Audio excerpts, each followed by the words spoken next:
membahas ayat 20 sampai 20 ya. 20 sampai 25 ya.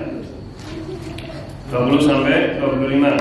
Waktu itu belum diulang sama jamaah untuk terjemahnya. Kita baca dulu bersama bareng-bareng ayat 20 sampai 25. Ayo ta'awud dulu. A'udzu billahi minasy syaithanir rajim. Bareng-bareng. وَيَوْمَ يُعْرَضُ الَّذِينَ كَفَرُوا عَلَى النَّارِ أَذْهَبْتُمْ طَيِّبَاتِكُمْ فِي حَيَاتِكُمُ الدُّنْيَا وَاسْتَمْتَعْتُمْ بِهَا فَالْيَوْمَ تُجْزَوْنَ عَذَابَ الْهُونِ بِمَا كُنْتُمْ تستكبرون في الأرض بغير الحق وبما كنتم تفسقون واذكر أخا عاد إذ أنذر قومه بالأحقاف وقد قال النذر من بين يديه ومن خلفه ألا تعبدوا إلا الله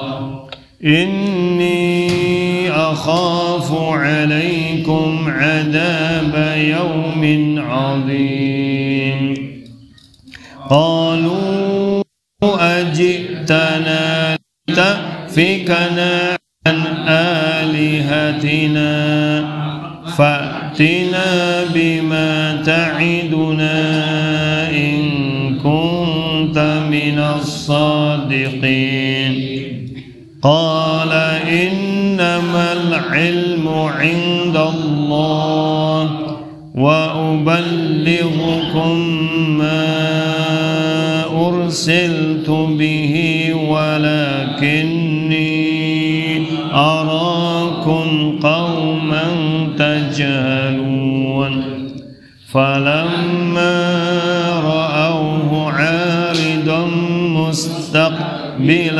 أوديتهم قالوا هذا عارض ممطرنا بل هو ما استعجلتم به ريح فيها عذاب أليم. Ya, ini jadi kemarin sudah kita bahas tentang apa? Tentang siksa yang menimpa kaum sebelumnya, yaitu kaum apa? Ad. Ya, kaum Ad, yaitu di daerah Ahqaf namanya, atau selatan Arab Saudi sekarang menjelang Yaman, berada di Rub'il Khali, sebuah padang pasir yang terbesar di dunia. Namanya apa? Rub'ul Khali, gitu ya. Padang pasir yang terbesar di dunia. Baik, kita masuk ke ayat 26. Saya baca dulu, nanti diikuti. وَلَقَدْ مَكَّنَّاهُمْ فِي مَاءٍ مَكَّنَّاكُمْ فِيهِ وَجَعَلْنَا لَهُمْ سَمْعًا. Saya ulangi lagi. وَلَقَدْ مَكَّنَّاهُمْ فِي مَاءٍ مَكَّنَّاكُمْ فِيهِ. Ayo.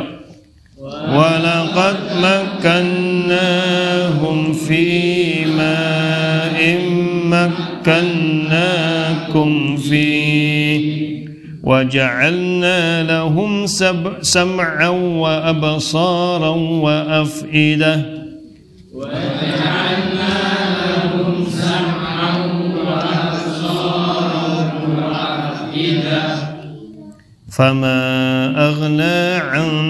فَمَا أغنى عنهم سمعهم ولا أبصارهم ولا أفئدتهم من شيء فما أغنى عنهم سمعهم ولا أبصارهم ولا أفئدتهم من شيء ولا أفئدتهم من شيء إذ كانوا يجحدون بآيات الله.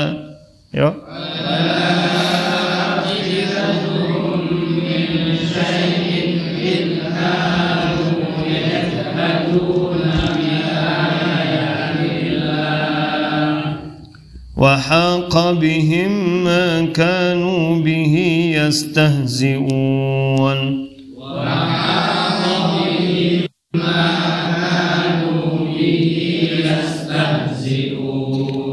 Baik, satu-satu aja dulu.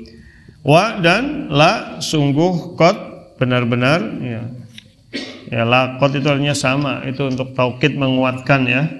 Makanna telah kami dia dudukan ya. Makan itu sebenarnya dudukan, makan. Jadi kuatkan kedudukan hum mereka dengan apa? Dalam berbagai tafsir disebutkan dengan rizki yang banyak, fisik yang lebih kuat dan kemampuan sains teknologi pada saat itu. Terutama kalau kaum Ad berarti khususnya mendirikan bangunan-bangunan yang menjulang tinggi. Ya. Yang kemudian apa? Fima ya, pada apa? In di sini artinya yang tidak ya. Yang tidak makannakum ya, kami beri kedudukan kalian fihi ya, pada hal tersebut. Jadi maksudnya mereka itu kaum apa? Kaum Ad telah diberi kemampuan kelebihan rizki, fisik yang kuat, ya, kemampuan berteknologi yang tidak pernah kami berikan pada kaum yang lain. Maksudnya begitu. Jadi memang dia memiliki teknologi sendiri. Wa dan ja'alna telah kami jadikan la bagi hum mereka sam'a pendengaran, wa dan absara penglihatan, wa dan afidah hati. Afidah itu bentuk mufrad dari fuad, jamaknya afidah wa fuad. Jadi fuad itu hati-hati. Ya. Fa maka ma tidaklah aghna cukup an dari hum mereka sam'uhum pendengaran mereka, wa dan la tidak juga absaru penglihatan hum mereka, wa dan la tidak juga afidatu hati hum mereka min dari syai' sesuatu pun. Ya. Takala kanu mereka tetap yajhaduna apa? Mengingkari juhud. Makanya ada kufur juhud namanya. Ya, membangkang, menentang bi terhadap ayat-ayat Allah ya Allah. Ya. Wa dan haqa. Apa haqa? Wa haqa bihim ma kanu bihi yastahzi'un. Yastahzi'un itu apa? Yastahzi'un itu olok-olok. Kalau haqa apa? Haqa apa? Wa haqa bihim apa di situ di Quran terjemahan apa? Wa haqa bihim ma kanu yastahzi'un. Jadi apa terjemahannya kalau kayak gitu? Ya. Wahaqa maka mereka diliputi sebenarnya ya. Ya dikelilingi. Kalau di Quran situ dikepung ya. Ya ada mirip lah. B dengan siksa him yang mengenai mereka. Ma lantaran kanu mereka bihi terhadap ayat-ayat Allah itu apa? Yastahzi'un. Mengolok-olok. Baik. Jadi ayat ini sebenarnya masih melanjutkan ya, bahwa ini sebenarnya kalau dalam beberapa tafsir disebutkan seperti tafsir-tafsir dari ulama-ulama yang ada di Saudi itu, mereka mengkaitkan dengan kondisi sekarang ketika orang sudah berada dalam kemajuan teknologi yang tinggi, kemakmuran ekonomi yang luar biasa. Kan kayak sekarang kan gitu ya. Sekarang ya kalau yang muda-muda mungkin belum, kalau kayak Pak D. Marsono terus yang lain mengalami dari tahun 70 Pak Haji Nartun dan 70 kayak ngapa sengsarane ya. Tahun 80 saya menangi 80-an. Kalau 80-an itu meruh watpel abang be Lah jarang. Bukan kemplecer. Zaman semono kuwi jajane pisang karo roti. Ya. Gedang gedang kampung itu. Belum ada gedang yang impor yang kayak sekarang, nggak ada. Ya apel hijau, terus jeruk jeruk. Lah jeruk pasane jeruk sankis kayak si langka banget. Hanya orang-orang tertentu lah yang bisa beli. Ya betul-betul masih sederhana lah dulu itu. Ya. Terus sekarang ini kan ibaratnya dengan adanya ini sebenarnya Indonesia secara umum, ya bukan Indonesia, seluruh penduduk dunia secara umum sudah mengalami kemakmuran kan. Kita sebenarnya sudah mulai makmur ini. Apalagi udah cepat sekali zaman ini. Jadi udah begini kondisinya. Sekarang kita berada di age of abundant knowledge, itu kata orang. Masa di mana pengetahuan berlimpah ruah. Nah, tapi memang godaan terberatnya jadi disibukkan dengan persoalan-persoalan dunia. Itu karena memang menyenangkan gitu ya, melalaikan. Dan sifat dasar manusia kan nggak pengen disaingi, paham nggak? Halo? Sifat dasar manusia itu serakah, nggak pengen disaingi gitu. Jadi pengen gitu. Jadi yang weruh we mesti kepengin. Ya, itu udah. Coba sih lihat anak kecil tuh ya. Kan nggak ada yang ngajari itu mereka itu. Tapi kenapa kalau diantara mereka itu seringnya mesti saing-saingan itu, ya kan? Kau duwe apa? Duwe kiye. Lah semono tok, nyong sih rong meno, gitu kan? Dulu kan gitu anak kecil itu, ya kan? Kau umumnya apa? Orang. Kau duwe seember, oh nyong rong ember. Nyong selangit gitu. Anggur selangit kan rong langit gitu kan? Ya jadi memang itu dah. Padahal anak kecil itu nggak ada yang ngajari loh. Tapi memang mereka punya sifat begitu. Anak kecil mau kayak ngapa? Dine roti sing gede karo sing cilik, yo sing ndi? Lah iya, padahal jane orang tong ora. Tapi entah instingnya memang begitu tuh manusia tuh. Karena anak kecil nggak ada yang ngajari. Ya kan? Terus rebutan gitu. Itu memang sudah menjadi sifat dasar manusia begitu. Maka ketika manusia sudah dihadapkan pada kemajuan teknologi, kemapanan ekonomi, kemakmuran hidup yang begini, ya godanya begitu. Dan akhirnya apa? Pendengaran, penglihatan, hati yang sudah Allah berikan nggak dipakai, nggak berguna. Itu jadi ibaratnya wis diwelehna gitu. Nanti orang dilehna, diwelehna dengan seweleh-welehnya pun nggak mampu menangkap itu. Ya maka tidak mencukupi pendengaran mereka, terus apa? Penglihatan dan hati. Didahulukan pendengaran karena biasanya manusia mendengar dulu baru melihat. Kemudian baru melihat nembe kerasa. Urutannya kan yang gue krungu, weruh, kerasa. Tapi kayak wis ora kanggo. Padahal krungu, padahal weruh, pada kudunya dia merasakan itu, tapi udah nggak bermanfaat. Sehingga apa yang terjadi? Yang terjadi adalah akhirnya mereka ini akan diliputi siksa, ya karena mereka memperolok-olok. Jadi pengertian memperolok-olok ini memang ada dua, ada dohir, ada maknawi. Dohir itu yang mengolok-olok, ya seperti sekarang kita bisa lihat, dulu kayaknya nggak ada lah ya, tahun 90 ya, tahun 2000-an awal orang senekat itu ngolok-ngolok agama gitu ya. Nah sekarang ini kan agama jangan betul-betul buat bahan olok-olokan gitu ya, dan mereka nggak merasa salah dan sebagainya gitu. Bahkan ketika orang melaporkan itu, yang kena hukum malah yang melaporkan karena kena UU TI itu ya, UU IT apa UU TI itu. Jadi begitu. Lah, yang kedua adalah mengolok-olok secara maknawi. Mengolok-olok secara maknawi, dia tidak mengolok-olok dengan lisannya, tetapi dia menyepelekan, itu sudah mengolok-olok. Ya, jadi ketika hukum sudah jelas tapi dia menyepelekan, itu sebenarnya sudah mengolok-olok, meremehkan.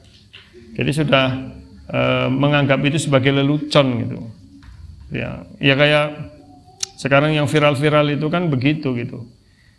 Saya berkali-kali ngikuti forum-forum nasional lah yang dihadiri para konon cendekiawan-cendekiawan muslim itu. Tetapi kadang-kadang mereka mengolok-olok agama itu ya kayak enteng aja gitu. Kita kadang-kadang astagfirullah kok bisa begitu gitu.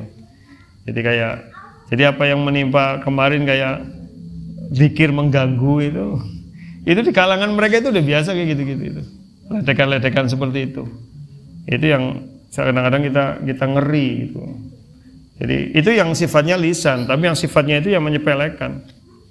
Menyepelekan seperti ya bukan apa-apa ya, tetapi contoh kayak waris, hukum waris gitu. Sudah jelas kan hukum waris itu. Sudah jelas sekali.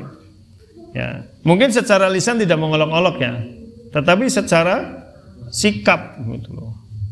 Ya, tidak secara langsung, bahkan secara langsung yang pernah saya cerita di sini kan, ketika saya ditelepon malam-malam ada orang konsultasi masalah waris, tapi orang itu sebagai juru bicara gitu ya. Yang tanya itu tetangganya.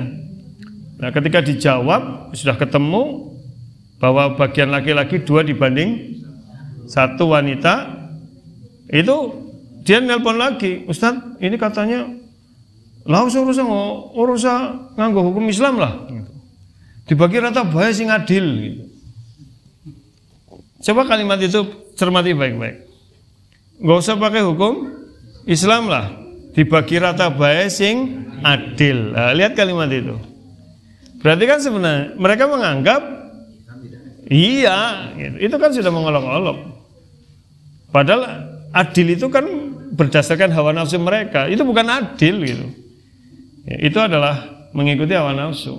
Namanya adil itu tidak harus sama. Adil itu tidak harus sama, tapi berdasarkan hak kewajiban gitu. Bima faddalallahu ba'dahum ala ba'din. Itu yang kadang-kadang kita sering terjadi di masyarakat, begitu menyepelekan. Itu mengolok-olok sebenarnya. Itu mengolok-olok hukum Islam. Atau maaf ya, ini bukan apa-apa loh, nanti dikira poligami sudah jelas. Boleh, paham nggak? Iya kan? Tapi ada orang yang dengan keras ngaku muslim, cendekian Islam, menolak dengan apa? Ya menolak dengan keras. Enggak gitu loh. Harusnya kan nggak begitu ya. Ya kalau dia enggak ya enggak, tapi nggak usah dengan kalimat menolak.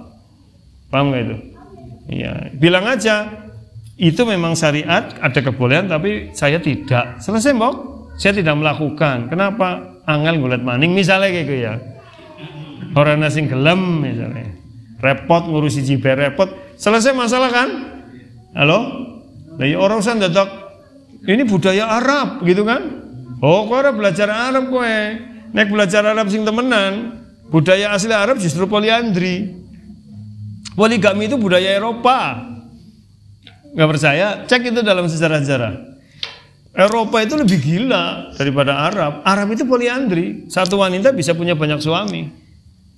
Gitu. Dan pengaruh wanita di Arab itu dulu masih kelihatan gitu. Makanya saya sendiri di Mesir ya, walaupun Mesir itu Arab Afrika. Kalau wanita sudah marah itu laki-laki diam semua. Wanita udah marah-marah di pasar di mana itu laki-laki diam semua. Gitu ya. Jadi wanita itu dulu di Arab, asli Arab itu punya kedudukan yang bagus. Bahkan jauh sebelum ada Margaret Thatcher, sebelum ada Elizabeth, itu Arab sudah mengenal Ratu Saba. Halo? Benar nggak? Ratu Saba itu zaman siapa? Itu kan wanita, ya kan? Di Arab Afrika, di Mesir sudah ada siapa? Cleopatra.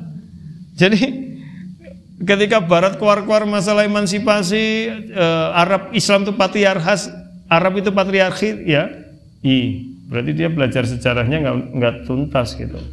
Justru mana ada ratu di Eropa sebelumnya, semuanya hampir laki-laki semua, ya kan? Dan kalau raja di Eropa itu satu raja bisa punya selir ratusan di setiap desa dia punya selir.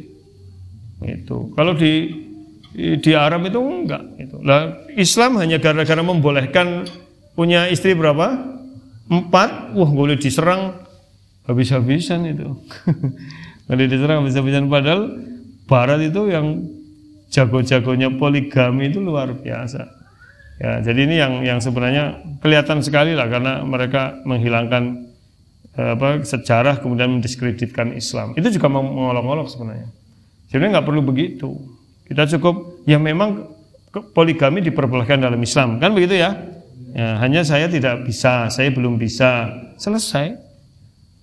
Itu loh, gak usah. Ini poligami tidak sesuai dengan Islam.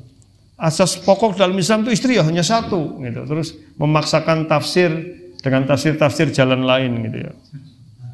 Nggak perlu begitu. Jadi yang itu. Jadi ini yang itu juga mengolok-olok. Dan nanti kalau tiba-tiba siksa datang ya itu yang mengerikan itu ya. Baik, lanjut ayat berapa? 27. 26. Udah 26 tadi. 27. Ikuti saya dulu. Walaqad ahlakna ma hawlakum minal qura wa sarrafnal ayati la'allahum yarji'un. Walaqad ahlakna ma hawlakum minal qura wa sarrafnal ayati la'allahum yarji'un. Wa dan la benar-benar qad sungguh ahlakna telah kami hancurkan ma apa haula yang ada di sekeliling kum kalian. Haula itu sekeliling ya, kum kalian min dari al-qura, daerah-daerah, desa-desa, kampung-kampung, kota-kota juga bisa masuk ya, maksudnya dan benar-benar telah kami hancurkan desa-desa, daerah-daerah di sekitar kalian gitu. Mana saja? Ya kalau di Arab itu, ini kan ayat konteksnya ini kan Makkiyah ya, ditujukan pada orang-orang Mekah saat itu. Ya, sekitar kalian itu apa? Ya ke selatan, berarti ini kaum Ad. Kaum Ad kan di selatan, di daerah Rub'ul Khali. Geser ke barat dikit, kaum Saba, Yaman. Ya kan? Ke barat dikit Yaman kan? Kemudian ke mana? Ke utaranya Mekah dengan Syam itu kaum Thamud. Jadi di Jazirah Arab itu sudah ada 3 kaum yang ketemu semua bekas-bekasnya. Itu kaum Ad di daerah Rubul Khali di Al-Ahqaf itu, kemudian kaum Saba di Yaman, jadi Arab bagian selatan, kemudian kaum Samud antara Mekah sama Syam sama Palestina, berarti di utara. Itu maksudnya haulakum, di situ penjelasan para ulama. Jadi kan kalian sudah pernah dengar itu semua gitu loh, bahwa daerah-daerah sekitarmu itu telah dihancurkan dan mereka jauh rizkinya, fisiknya, teknologinya jauh lebih baik daripada kamu orang Mekah gitu maksudnya. Dan Mekah saat itu kan ya ibaratnya hanya daerah yang menjadi ramai karena ada Ka'bah, ya kan? Ada apa lagi? Sumber Zam-Zam. Sehingga menjadi jalur perdagangan emas. Laula Ka'bah gitu kan kalau bahasa Arab. Seandainya tidak ada Ka'bah di situ, nggak ada sumber mata air, ya nggak bakal mau lewat situ. Itu daerah tandus, daerah gersang, cuma bukit batu kok gitu. Ya, jadi karena itu menjadi ramai, ya karena ada Ka'bah sebagai tempat ibadah dan ada mata air. Sekalipun tidak ada mata air karena itu tempat ibadah ya jadi tetap ramai gitu loh. Tapi itu makanya lah kami itu kan nggak ada apa-apanya. Wong kaum-kaum di sekitarmu aja itu yang dulu sangat luar biasa aja habis kok. Lah kowe kok orang ngeyel kayak gitu. Paham gak ini? Matamu pada orang melek kan. Lah percuma kok kan duwe kuping itu berarti mereka kan sudah mendengar cerita-cerita tentang kaum-kaum itu sebelumnya. Gitu kan? Dari mulut ke mulut walaupun dalam berbagai kisah yang mungkin dilebih-lebihkan gitu. Baru kebenaran cerita itu secara benar dari Nabi Muhammad SAW gitu kan. Tapi kan kisah-kisah itu sudah dari ahlul kitab dari apa sudah terdengar. Jadi selatanmu dikit kaum Saba hancur. Siapa nggak kenal dulu itu kaum Saba ya kan. Kemudian kemana? Ke sana ke timur dikit kaum Ad. Ke utara kaum Samud. Barat ada Laut Merah kan, Fir'aun Fir'aun gitu kan, itu. Jadi sebenarnya begitu. Terus apa? Wa dan sarrafnal ayat, kami silih bergantikan ayat-ayat itu. Sarrafa yusarrifu tasrif itu kan pengaturan, pengisaran silih berganti. Jadi maksudnya tanda-tanda kekuasaan kami berupa hancurnya umat-umat sebelummu itu sudah silih berganti terjadi gitu loh. Paham ya maksudnya? Wis bola-bali kejadian itu. Sebenarnya supaya apa? La'allahum yarji'un, supaya mereka kembali tobat. Nah, jadi sebenarnya dari ayat ini ya, orang beriman itu harus bisa menangkap tanda-tanda kekuasaan Allah di alam semesta. Berbagai peristiwa bencana yang menimpa orang-orang sekitar kita harusnya jadi pelajaran membuat kita sadar gitu. Jadi ketika kita bahas masalah musibah, itu kan sudah saya bahas dulu. Ya, yang namanya bencana itu ada berapa kemungkinan? Halo? 1, fitnah, ujian. Ya kan? Kedua, siksa, azab. Ya. Ketiga, itu al-indar, peringatan. Nah, di antaranya ayatnya ini. Ayatnya ini sama yang satu lagi apa? Wa man nursilu bil ayati illa takhwifa. Tidaklah kami kirim tanda-tanda kekuasaan kami kecuali untuk menakut-nakuti. Mana menakut-nakuti itu untuk apa? Ya mengingatkan, menyadarkan. Itu yang ketiga. Jadi bencana itu 1 sebagai apa tadi? Fitnah, kedua sebagai azab, ketiga sebagai indar, peringatan, dan keempat sebagai isyarat pengetahuan. Jadi kalau ada orang kena bencana kok hidup, bencana ini daerah, satu daerah kena bencana, ada yang selamat. Berarti yang selamat manfaatnya apa? Ya sadar, gitu. Tapi malah orang sadar loh. Orang tobat gitu. Ini yang na'udzubillah gitu. Jadi tujuannya begitulah. Bagi kita yang jauh, ya kan? Kalau kita gampangannya gitu. Kemarin baru Cianjur, ya kan? Sebelumnya Cijeruk. Sebelum Cijeruk mana? Ini loh yang bawahnya Karangkobar. Apa? Sedurunge Cijeruk. Aduh, yang kelalaiannya bola-bali lewat ngono kok. Jemblung, si Jemblung ya. Desa Jemblung itu kan itu juga Jemblung, terus si Jeruk itu kan itu dari sisi longsor, ya kan? Belum dari sisi banjir, belum dari sisi macam-macam. Jadi itu harusnya menyadarkan kita, membuat kita taubat kepada Allah itu, bukan merasa aman gitu. Saya berapa kali kalau khutbah Jumat itu, kalau di Purwokerto, di masjid-masjid besar saya sampaikan itu. Kenapa sih kita selalu mendiskreditkan orang yang kena musibah? Bahwa seolah-olah di situ banyak kemungkaran secara langsung gitu ya. Sehingga membuat orang-orang beriman di sana kan ya sedih gitu. Apakah kita merasa suci bahwa Purwokerto ini nggak ada kemungkaran? Gitu. Apa gara-gara gunungnya jenengannya selamat terus jadi selamat? Di sini Purwokerto gempa yang besar belum ada, banjir belum, gunung selamat, apa maning? Longsor ora, puting beliung ora, apa berarti kita beriman semua? Berarti Purwokerto kowe wong suci kabeh? Belum tentu. Bisa jadi ini istidroj, ya kan? Belum tentu. Arep akeh akan maksiat karo Cianjur ya bumbuan. Jangan-jangan akeh Purwokerto. Halo? Ya kan begitu. Karena siksa yang terberat itu bukan bencana alam. Siksa terberat adalah jauhnya dari Allah gitu. Siksa terberat itu ketika kita mampu melaksanakan ajaran agama dengan baik tapi tidak bisa melaksanakan, itu siksa. Makanya ada omongan orang alim, ini saya juga malu kalau mengingat omongan ini gitu. Siksa yang kalau kita berbuat dosa itu bisa dilihat kok siksanya. Siksanya gini. Misalkan kita biasa sedekah gitu ya. Halo? Biasa apa? Sedekah. Terus kok tiba-tiba harus sedekah angel. Padahal duit anak, tapi kok angel sedekah. Itu kita langsung sadar, nyong dinake dosa apa kayak gitu, Pak. Halo? Iya. Itu saya juga malu gitu. Kalau masalah itu. Sing biasa tangi tahajud kok suatu saat kok tangi tadi subuh, kayak kudune mikir, wingi nyong dosa apa? Kan itu siksa.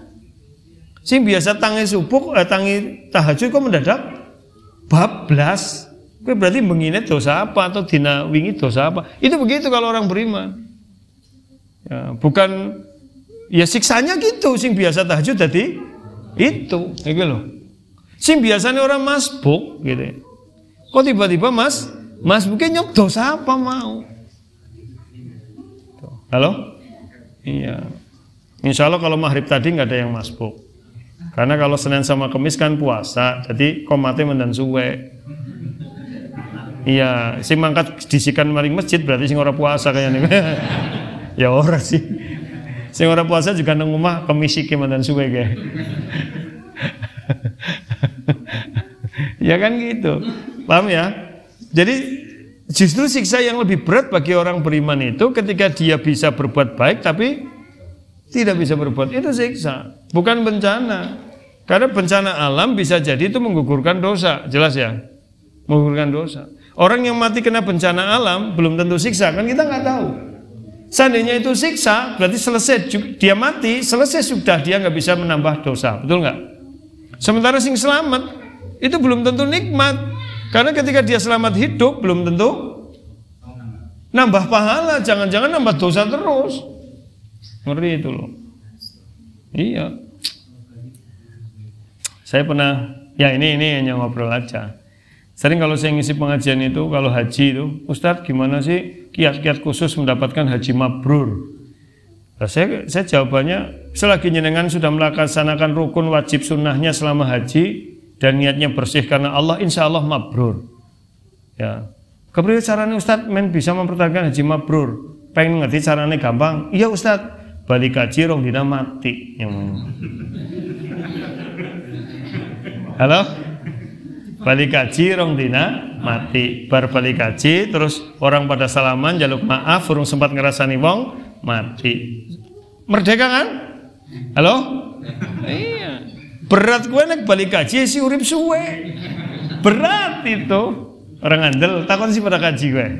Ayo Pak Kaji Nartun, Kaji Marsono, Kaji Mintaragat takoni apa? Dosa maning, ngerti ya mati di situ Pak Nartun ya. Pengennya mati tapi sing jelas mlebu, ya kue angel kan kita nggak tahu. Betul itu. Jadi saya ngeri itu. Jadi makanya jangan mudah bersuudzon sama orang, kita tidak tahu. Kewajiban kita hanya berprasangka baik, mudah-mudahan dia mati husnul khotimah, selesai. Ya kan? Tidak usah yang di sana di Cianjur tuh banyak maksiat, banyak yang murtad, terus banyak yang kudungan di gereja sholawatan gitu. Astaga, nang Purwokerto beakeh ngene anak kok. Itu kan apa berarti kita suci bersih belum tentu. Ya, jadi kita harus paham itu. Baik. Ayo ayatnya. Ya, monggo Pak.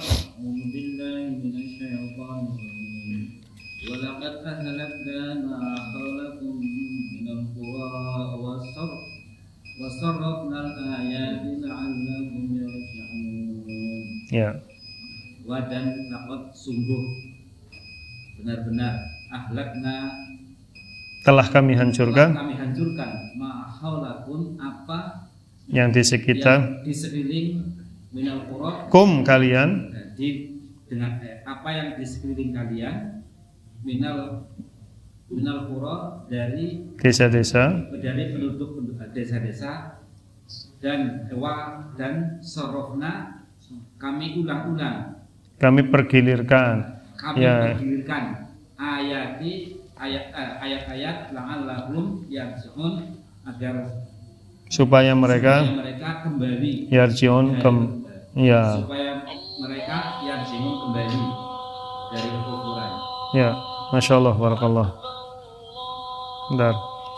Ya, baik. Ini ya ayat ini itu diperkuat sebenarnya. Secara umum ada di surat Yusuf 111. Surat apa? Yusuf 111. Laqad kana fi qasasihim apa? Ibratun liulil albab. Sungguh benar-benar pada kisah-kisah mereka terdapat pelajaran bagi orang yang ulul albab, punya nalar yang sehat. Jadi kalau punya nalar sehat, berbagai peristiwa, kisah-kisah yang terjadi itu menjadi pelajaran. Maka hadis yuftara itu bukan cerita yang dibuat-buat, walakin tasdiqal ladzi baina yadayhi, tetapi sebagai pembenar apa yang ada di hadapan Rasul, yaitu Al-Qur'an. bahwa berbagai kejadian yang ada yang berhasil terungkap, memang ada artefaknya, ada bukti-bukti arkeologinya, ada kisah-kisah yang masih tertanam dalam ingatan orang-orang yang masih hidup. Itu sebenarnya bukan sebagai penguat itu.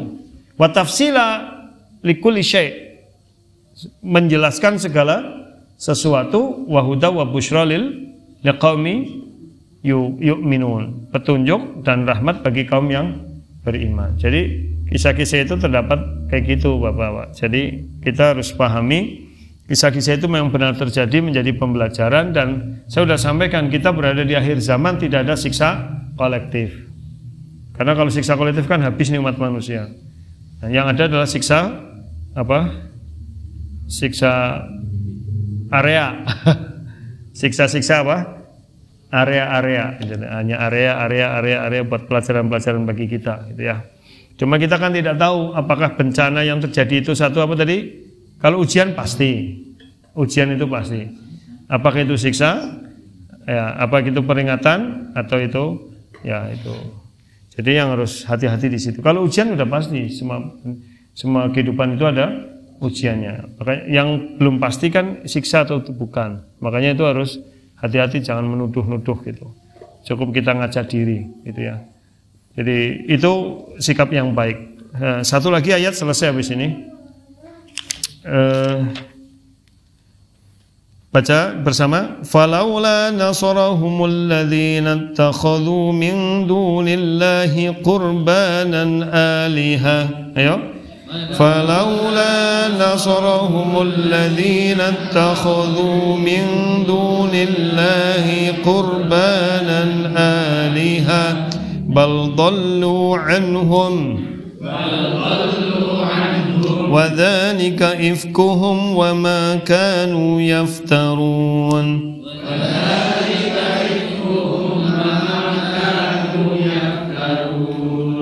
Maka laula, mengapa tidak, nasara, menolong, hum, mereka ya. Mereka di sini orang-orang kafir, orang-orang musyrik. Kalau secara konteks saat itu adalah orang musyrik Mekah. Alladzina, yang ittakhadhu, mereka jadikan min dunillahi, selain Allah kurbanan, pendekat, alihah, kepada Tuhannya. Jadi maksudnya apa? Mengapa yang mereka jadikan sesembahan itu ya, jadikan wasilah selain Allah yang untuk mendekatkan diri kepada Allah, tidak menolong mereka saat mereka ditimpa? Iya begitu. Ya. Bal dallu anhum, bahkan dallu, mereka menghilang, anhum ya, dari mereka. Maksudnya mereka ini adalah yang dijadikan sesembahan itu, jadikan wasilah. Pada mari ngendi kowe sing kowe jaluki tulung kowe. Wa dan dzalika, itulah ifkuhum, kedustaan mereka. Tuh. Wa ma kanu yaftarun, dan apa yang mereka ada-adakan. Jadi yang mereka ada-adakan maksudnya apa? Keyakinannya, cara ibadahnya, konsep ketuhanannya itu dibuat-buat. Bahasa Jawanya diotak-atik gatukna itu. Jadi kisah-kisah yang dibuat-buat pasti tidak akan kuat itu. Ya, semua orang juga bisa buat-buat begitu. Baik, siapa mau baca sebagai penutup? Ayo. Ayo, masa ditunjuk? Masa ditunjuk nih, siapa nih? Mas siapa yang baru? Hilmi, ayo Hilmi.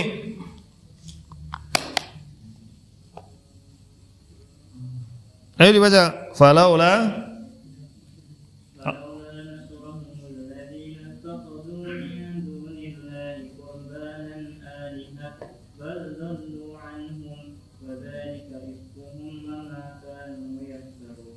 terjemah, maka mengapa tidak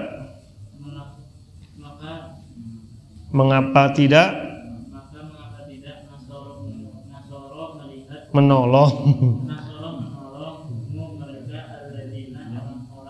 enggak, alladzina yang saja, alladzina yang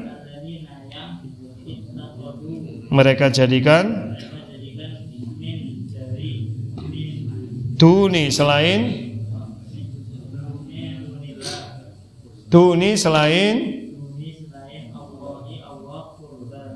pendekatan alihah ketuhanan.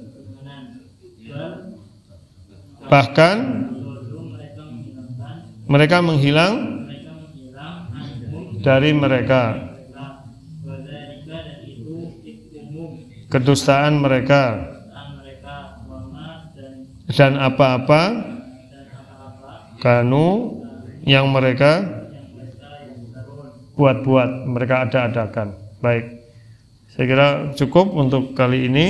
Kita akhiri. Rabbana fanfa'na bima 'allamtana, subhanakallahumma bihamdik, asyhadu an la ilaha illa anta, astaghfiruka wa atubu ilaik.